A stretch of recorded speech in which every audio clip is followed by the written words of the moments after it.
It's true, it's true, it's true in Europe. You know what year it is.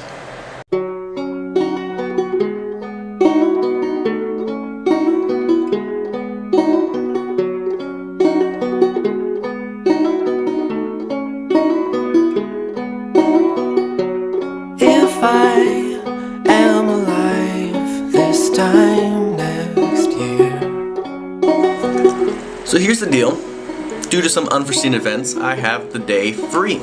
So I'm going to use the day to kind of just go out in the city and explore and see what I find. And so you're going to come with me and we're going to see what we find together.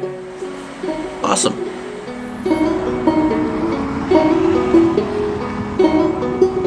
And my life is about as good. The building that is now Napoleon's tomb used to be a cathedral exclusive only for French kings. Now the dome is adorned with 26 pounds of gold. And when Napoleon was brought here, he was actually put into 6 different coffins, one inside the other like a Russian doll.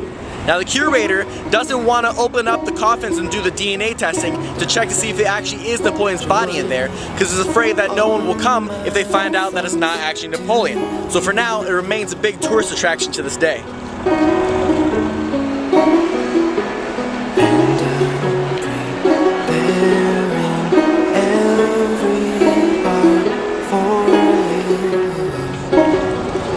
The Louvre is Europe's oldest, biggest, and some say greatest museum. And it would be the most crowded as well if it weren't for the Vatican holding that position.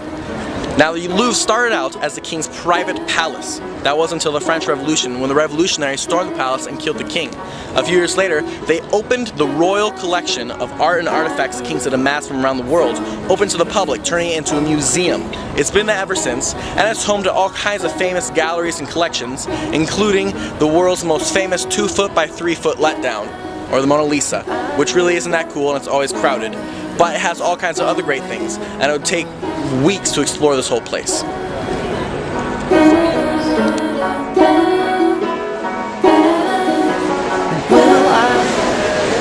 Emperor Gallion had a beard. Nice.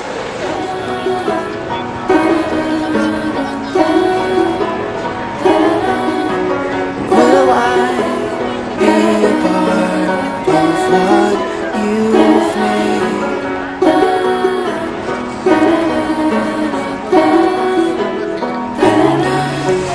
The Eiffel Tower is one of Paris's probably most recognizable landmarks, and standing at 1,000 feet, it's one of the most visible as well.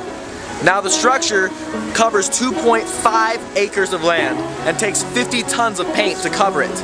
Now the metal structure itself weighs 7,000 tons, but the distribution of the weight's so good and the engineering so great that on the ground it only weighs 200 pounds per square inch, or about as much as a linebacker standing on his tippy toes.